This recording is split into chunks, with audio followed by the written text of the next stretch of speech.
Est-ce qu'on peut le dire que on réenregistre? Oui. Non ouais. Ok, donc en fait ça n'a pas enregistré la première fois. À cause de ce truc-là, là. Voilà, donc là, prise 2. Donc nous sommes avec Martine, Ah oui. un duo de musique. Un peu punk, électro. Je reprends les mots de tout à l'heure, hein, que vous n'avez pas vu. Rock. Première question, comment avez-vous commencé la musique? Ah oui. Alors, moi j'ai commencé la musique à 6 ans, dans l'harmonie municipale de Meaux, pour être exact, grâce à Jean-François Copier qui a beaucoup subventionné la musique. Voilà, c'est le seul truc qu'il a fait de bien.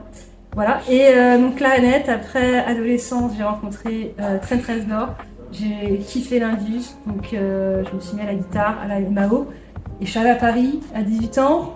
Je voulais faire un groupe de rock industriel qui tabasse et je cherchais un guitariste. J'ai mis une petite annonce sur Zikinf et je suis tombée sur Votre serviteur. Thomas Robin. Donc voilà, moi à l'époque je faisais de la chanson française, comme tu ne le sais pas. Non, je ne sais vachement pas. Accordéon, clarinette, entre autres. Mais mon tout premier Quel groupe, talent. j'étais à la basse. Ça s'appelait Smutty. Smutty en français ça veut dire ordurier. Parce qu'en fait on faisait du métal et on chantait des horreurs. Voilà. C'est comme ça que j'ai mis un pied dans la musique, faut le savoir. Et donc j'avais envie de faire absolument du rock, j'en avais marre de me rouler par terre dans ce groupe de chansons françaises qui n'avait aucun sens. C'était ridicule. Voilà, je me suis dit tant qu'à faire la serpillière, autant le faire avec un son de guitare saturé. Et donc on s'est Et on rencontrés. a fait Voilà. notre premier groupe qui s'appelait Native Native. Nothing, qui était du rock industriel total. Alors en studio, c'était génial. Mais en Franchement, live, c'était de la les merde. albums étaient géniaux. Mais alors en live, c'était Hiroshima. Il y a des gens qui venaient nous voir juste pour voir ce qui allait se passer. Voilà. C'était pas ouf, Ah. mais il y avait des fulgurances, faut reconnaître. Voilà. Ouais. Et Donc, donc, voilà, on donc s'est ça fait, rencontrés. voilà, 18 ans. Ouais, les 18 ans. On se met d'accord Ouais, sur ce 18, chiffre, ouais. ça fait Ouais, 18 ans qu'on fait de la musique ensemble. Voilà. Ah ouais. Bon, j'ai bientôt 18 ans, donc C'est vrai? Voilà, Oh là là, c'est comme si. je suis un enfant de leur groupe. Qu'il est Ouais, mignon. c'est ça. Oh putain, coup de vieux de merde. Pardon. Tu fais encore jeune. Hein. Franchement, tu fais encore Non, jeune. franchement, tu fais jeune. Merci, merci jeune homme. Comment décrirez-vous votre style musical? Ah, mais très bonne question. Que tu ne nous as pas encore posé. Ouais, c'est vrai, hein. Eh bien, c'est du rock, c'est clairement du rock. C'est avec aussi des- de l'électro, mais également du... Ouais, mais attends, je veux dire c'est du Attends. rock parce que guitare, basse, c'est que de la sature, il n'y a aucune partie claire dans Martine. Non. C'est de l'électro parce qu'il y a une boîte à rythme et c'est punk dans l'esprit parce que on aime bien insulter les gens sur scène. Non, en fait, c'est vraiment. Moi, au début, je disais pas que c'était punk. Et en fait, c'est à force de faire des concerts, tous les gens me disaient que c'était du punk. Et je disais, mais non, c'est pas du punk, c'est du rock, électro. Et en fait, les gens me disent, mais si, c'est clairement du punk. Donc voilà, vu que je On suis a pour la écouté démocratie, le cri du voilà, peuple. on a écouté le peuple. Et on sait, voilà, Voilà. maintenant, voilà. On l'écoute pas sur grand chose, mais on l'écoute Là-dessus, là-dessus. Donc voilà, c'est du rock électro-punk. Qui vous inspire dans la musique Marie-Claude Martin, Alors- Marc-Pierre Martin. Oh, ouais, je sais en plus. J'inspire beaucoup de gens. Non, là, parce qu'il parle totalement, oui. Non, alors, Nanny Schnell, donc de Train Nord, puis ouais, des groupes un peu hybrides comme Partition, Björk, je suis une grande fan Alors de Björk. apparemment, je me permets de te couper, Oui. on dit Porticelle. Ouais, je sais, Ouais. je sais. C'est comme la Game Gear, tu sais, Oh, Game oui. Gear. C'est vrai. Je Voilà. fais une digression. Puis J. Harvey, puis ouais, Muse, le premier album C'est de vrai, Muse. bah, Incroyable. oui. Référence commune, ça. Origine aussi. Ouais. Ça, c'est... Quand on part en tournée, on se met. Ouais, top 3 des meilleurs albums. Tu connais Origin of Symmetry, leur deuxième album, je crois. Ouais, deuxième. Je connais un peu. Écoute-le. Ouais. Le deuxième, même le premier est bien. Non, le premier, deuxième, mais celui-là, il est vraiment incroyable. Ouais. Incroyable. Prenez des notes. Voilà, ça enregistre, hein, on est d'accord. Ouais. Quand j'ai regardé. Voilà, pour répondre Voilà, à ça, le point de Kurt Cobain, patient Nirvana. Voilà, le patient zéro. Voilà, je voulais être Kurt Cobain. Ouais. Bien heureusement, je suis pas mort à 27 ans. Ouais. Pourquoi? Parce que je ne les ai pas encore. Et non, voilà, moi j'étais vraiment gros fan de Nirvana, mais après j'adore plein de Nirvana. trucs différents vraiment. Mais la base c'est Nirvana. Ouais, Nirvana, c'est incroyable. Bah oui. Ouais. Ne vous droguez pas. On va pas c'est se bien. lancer sur ce C'est débat. mal. Je pense C'est mal que- de se droguer. Alors, qu'est-ce qui vous plaît le plus dans la scène musicale, mondiale, etc. Enfin, vos Insulter conseils. les gens. Insulter les gens. Insulter Non, les gens. alors, insulter les politiques aussi. ça, Insulter c'est les bien. politiques. Non, ouais, ce que je disais tout à l'heure, c'est se rencontrer, quoi, en fait. Rencontrer retrouver, refaire quelque chose de social ensemble entre le public, rencontrer les gens, faire quelque chose ensemble qui est beau, et voilà, nous sortir un peu des réseaux sociaux, des médias qui nous disent que tout le monde est méchant et qu'on va tous crever, quoi. Faire la fête, Faire la teuf, être sauvage. Et puis sentir cette force un peu du 1 plus 1 plus 1 qui fait un nous. Il y a une énergie, enfin, et puis, comme je l'ai toujours dit, la scène c'est un espace de liberté. C'est une espèce de petit endroit où il y a un consensus quoi, entre toi et le public et.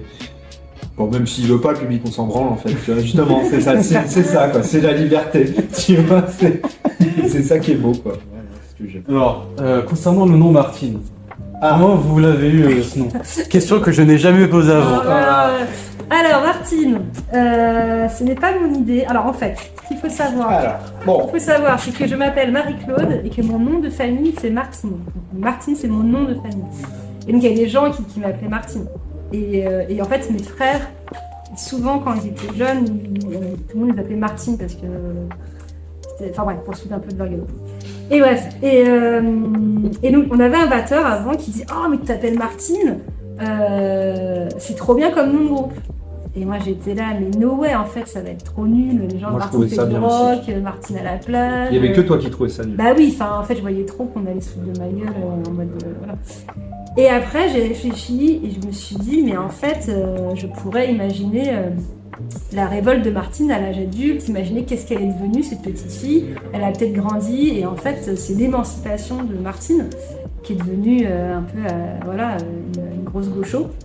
Et voilà, une gauchiste, on peut le dire. Voilà, une wokiste même, oh là là. Et une éco-terroriste, une féminazie. Saleté. Ah, les woke. Voilà, et du coup, je me suis dit, en fait, c'est très intéressant comme concept d'imaginer l'émancipation d'une petite fille on se moquait de sa gueule. Voilà, c'est la parole des femmes, la parole des enfants, tout ça. Et en plus, à l'époque, parce que Thomas a également un nom de famille en prénom. Oui, qui s'appelle Thomas Robin. Ah oui, je peux le dire parce qu'en fait c'est Thomas Robin, je suis noyé dans un anonymat parce qu'il y a plein de Thomas Robin. Tu vois, Et notre batteur à l'époque, son nom de famille c'était Jean-Louis quoi. Non, voilà. C'était un délire. On est tous un nom de famille en... Ouais, donc c'était adopté à un moment. Bref. Ouais. Heureusement que Martine c'est le nom du groupe parce que sinon le groupe, les gars qui ont un nom de famille, qui ont un prénom. Ça serait trop voilà, t'as compris. C'est ça. Alors, comment vous composez vos morceaux en fait? En fait, on a beaucoup de questions en fait. Alors, on compose chacun de notre côté. MC compose beaucoup. Là, il y a encore beaucoup de compos là, actuels qui sont on va dire que je compose 9 dixièmes. Ouais, voilà. 8 dixièmes. Ah, vous pouvez me les accorder. Donc moi, je compose aussi. Je compose aussi de plus en plus. J'écris tous les textes. Bien sûr. Ça remonte un peu. Ouais. Bien sûr. Donc moi je compose de plus en plus aussi, mais en tout cas c'est un travail qui est chacun de son côté. Ouais. On essaye d'avoir un truc assez fini, assez à se proposer, calé, qu'on propose à l'autre et après on arrange ensemble. Quoi. MC écrit le texte et en avant Guingamp. Ouais. Donc c'est vous faites plusieurs démos et après chacun construit sur la démo de l'autre. Ouais, voilà. Oui, dans l'idée c'est ça. C'est là ce qu'on disait avant, c'est que aussi on n'est pas un groupe qui buffons. Ouais. Parce que déjà moi j'ai jamais aimé parce que je trouve qu'il y a plein d'idées mais bref faut. Moi je kiffe mais c'est pas pertinent chez Martine. Ouais et puis c'est qu'est-ce qu'on veut dire parce que quand on est dans un buff on est plus sur l'émotion mais on va pas se dire là j'ai envie de parler de ça et puis avec une boîte à rythme en fait c'est ultra compliqué de faire c'est nul en fait. Voilà. Alors, est-ce que vous avez une anecdote particulière à partager sur votre carrière, par exemple sur les concerts, sur une création d'EP ou d'album ou de single? En fait, il y en a tellement, je pense.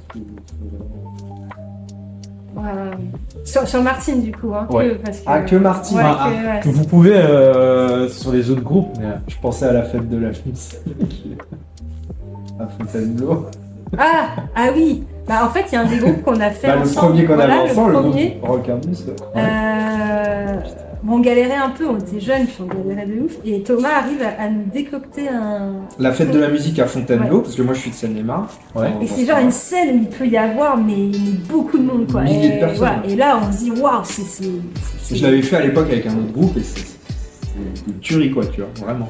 Je dis vas-y, je veux absolument qu'on le fasse avec Native Nothing, machin. Et bref, et du coup, de ce groupe, on était 2 leaders chanteurs, hein, et moi et un autre gars qui s'appelle Julien. Et le Julien nous appelle en disant oh Fontainebleau, c'est trop loin. Lui il est de Paris, hein. 3/4 d'heure de train. Donc, Paris, Fontainebleau, pour ceux qui connaissent, c'est 3/4 d'heure.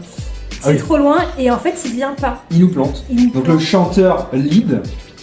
Ah ouais, et compositeur, et c'était son problème. Et guitariste lead aussi, parce que moi j'étais guitariste plutôt soliste, tu vois, j'étais plus sur des solos, des accompagnements et tout. Donc là on se retrouve sans lui, mais genre à quoi, à 2 heures du concert peut-être. Et là on se dit vas-y, rien à foutre, on fait quand même. Moi je prends la basse, toi tu fais un peu des chants. Et bref, et là on se retrouve à jouer donc sur cette scène, devant cette énorme place, et on voit les gens qui partent et qui partent. Attends, parce que je commence à jouer. Je commence à jouer, ma guitare, je sais pas ce qu'elle a. Elle se casse, ouais. Elle se pète, elle veut pas fonctionner. Non. Heureusement le groupe d'avant, un peu les darons machin, le mec il me prête sa Gibson, tu vois, une putain de guitare, sauf que pour les connaisseurs, je passais d'un manche Fender à un manche Gibson, donc gros, tu vois, pas évident et tout, mais bon j'ai quand même une gratte. Et je me retrouve à faire les parties du chanteur et à chanter en yaourt, c'est parti quoi, tu vois. Alors moi je chantais pas du tout dans le groupe à la base.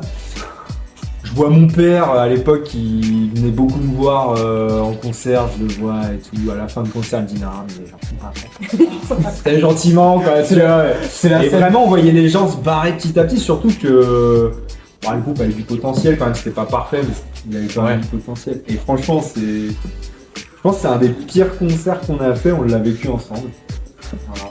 Oh, j'en ai fait des. Oui. Non, j'en ai fait d'autres. Moi, j'ai fait la première. Enfin, j'avais un groupe où j'étais la première partie officielle de Little Big en France. Je sais pas si tu vois Little Big. C'est un groupe plus. Et quand ils ont commencé, il y a un gros carton en France et ils jouaient en France, quoi. Et là, on a eu des concerts, mais tellement mythiques, bon, je raconterai pas ça. Il y avait Kianis qui était affalé au milieu de l'entrée. Ouais, il y avait beaucoup d'alcool, beaucoup de drogue, beaucoup de. Ouais, c'était très compliqué. Mais oui, il y en a plein. Moi, un jour, je voulais écrire un bouquin, c'était aller voir chaque Zikos et justement leur poser la question quel est ton plan le plus pourri et en faire un recueil, tu vois, le recueil des plans pourris des Zikos. Tu vois, et à chaque fois une page, un plan pourri avec une illustration. C'est une bonne idée. Oui, je le ferai peut-être un jour. Incroyable. Voilà, mais oui, on en a plein, hein. Franchement, après, il faut un peu. L'anecdote de la guitare m'a rappelé un truc. Oui. J'étais en Festival, enfin un truc qui s'appelait Festival à Luciole justement. Ouais. C'était entre lycéens. Et donc il y avait un groupe qui était nos amis, qui avait un guitariste. Et le guitariste, 30 minutes avant le concert, pète ses cordes. Ouais, classique. Classique. Mais moi, mon record, c'est 3. Mais il n'avait pas de jeu de remplacement, bien sûr. Il n'avait pas de jeu de remplacement, il était obligé d'aller à un magasin de musique à côté à 5 minutes, prendre des trucs, prendre des cordes, acheter des cordes, revenir, remettre les cordes. Et pendant ce temps-là, il se passe rien, quoi. Pendant ce temps-là, il se passe rien. Enfin, ils font un peu musique d'ascenseur, peut-être sur scène. Ça attendait un peu, mais putain. Ouais. Ah bah oui, les cordes, ça c'est. Il y avait un concert où t'as pété une corde. Bon voilà, deux cordes. Là on a dit quelqu'un a une guitare et t'as pété 3 cordes. Et j'ai pété 3 cordes. J'étais là, non mais. 3 cordes. Et là, je me souviens, je me retourne vers toi en mode. Là, franchement, ça devient très chaud là. Tu vois, parce que une corde. Bon, ça va. En vrai, tu vois, bon, tranquille, je gère, j'ai l'habitude. 2 cordes, challenge. Tu vois, tu le prends comme un défi. Donc tu te dis, ok, tu vois, regain de 3 cordes, par contre. Là, tu te dis, non, j'ai 6 cordes, j'en ai la moitié en moins. C'est vrai que t'es passé à la basse, quoi. Tu t'es dit, bon, voilà. C'est pas un luth le truc, quoi. C'est une guitare, tu vois. Donc, ouais, compliqué. Quitte à avoir 3 cordes pétées, vaut mieux péter toutes les cordes, comme ça on est. L'ingé son de l'époque a fini. Alors il était saoulé, il avait pas envie de me la prêter sa guitare, mais il habitait au-dessus. Il avait pitié, ouais. Donc il est allé chercher sa guitare pour me la prêter. Et en mode, tu fais bien gaffe. Je fais oui, monsieur. Oui, il le donne, mais un peu tremblant comme ça. En plus, la dernière corde, je me arraché, je me souviens. Ah ouais, t'étais saoulé, ouais. Défoncé le doigt et tout. Ouais. Enfin, voilà, ouais. Ouais. Non, mais il y a des trucs à la con. On a joué à la Maroc à un moment, et puis à la fin d'un morceau, là, à la fin de penser, je sais pas ce que je fais. Bref, je fais un truc avec ma guitare, et en fait, c'était vraiment le début du concert, et je me suis ouvert le front, et ça me faisait mal. Je me suis ouvert le front avec les cordes. Je l'ai fait avec un micro, ça, une fois. Là, faut faire attention. Alors, juste derrière l'anecdote, conseil, quand tu changes les cordes, moi un jour j'ai changé ma corde et avant de jouer, j'étais sérieux. Et en fait, j'avais laissé un peu dépasser la mini corde, quoi. Et à un moment, je prends ma housse de guitare avec la main. Et là, c'est comme une seringue. Et là, la corde me rentre dans la main comme ça. Je ressors, ça me fait mal. Je me dis, bon, ça va. Et en fait, j'ai toujours un bout. Maintenant, c'était il y a 5 ans. Mais en fait, j'ai toujours une pointe. J'ai toujours le bout de métal dans la main. Et ça m'a fait mal pendant 1 an. Genre quand tu... Ah oui. Voilà, donc faire attention. Bon, Il faut bien couper ses cordes au bout. Faites attention à vos cordes. Hein. Voilà. Et donc, dernière question. Est-ce que vous avez un message à vous transmettre à vos fans, à des futurs musiciens Les peut-être? fans, c'est ça. Où sont les fans? Où sont les fans? Les fans, tu vas nous les trouver. On va en avoir beaucoup. Moi, Je serais ravi de leur adresser Ah, les la gars, parole. hein. Un vrai message, c'est aller en concert, arrêter d'aller sur Spotify et trouver ça normal de payer des places de concert pour rémunérer les gens. Parce que quand tu vas au bar prendre ta pinte à 6 balles, tu payes tes 6 balles. Donc paye ta place de concert. En vrai, en fait, actuellement, la culture, il y a beaucoup d'artistes en burn-out. Il y a beaucoup d'artistes qui arrêtent. C'est ultra dur pour les artistes. Et donc, en tant que public, payer une place, c'est ultra important. Ultra important. Voilà. Et moi, je terminerai par sexe et chaleur. Tout simplement, un souhait, un vœu. Voilà. 36-15 Zénith. Très bien. Merci à vous. Merci Yann. Merci Yann, c'était Longue un vie, plaisir. longue vie à Zénith. puis, Zénith grave. Radio du coup. Zénith Télé. Zénith Télé, pardon. Zénith-tv.fr, voilà, je mets ça là. C'était cool, merci à toi. Et puis, où est-ce qu'on peut vous trouver Ah oui, vous mettez Martine fait du rock. Tout attaché. Voilà, il y a martinefaitdurock.fr. Ouais. Et ou après Instagram, TikTok, Facebook. Voilà. MC, elle a fait un site aux petits oignons. Vraiment. Ouais. Il est beau. Martine fait du rock, il y a toutes les infos, il y a des vidéos, il y a les réseaux sociaux. En vrai, moi Il y a j'aimerais les bien ne dates, pas être sur les réseaux, mais bon, j'ai fait un site web pour Ouais, les gens mais qui bon, veulent ne tu pas sais, être sur les maintenant, réseaux. ça fait mais- partie du game, hein. Ça, tu peux Alors, martinefaitdurock.fr, vous pouvez les retrouver sur ce site-là, sur TikTok, Instagram, à peu près tous les réseaux sociaux. Et on vous laisse avec le concert de Martine tout de suite sur Zénith. Et n'oublie pas, traverse la rue trouve un emploi. et trouve un emploi. Ou 2 ou 3, enfin. Ouais.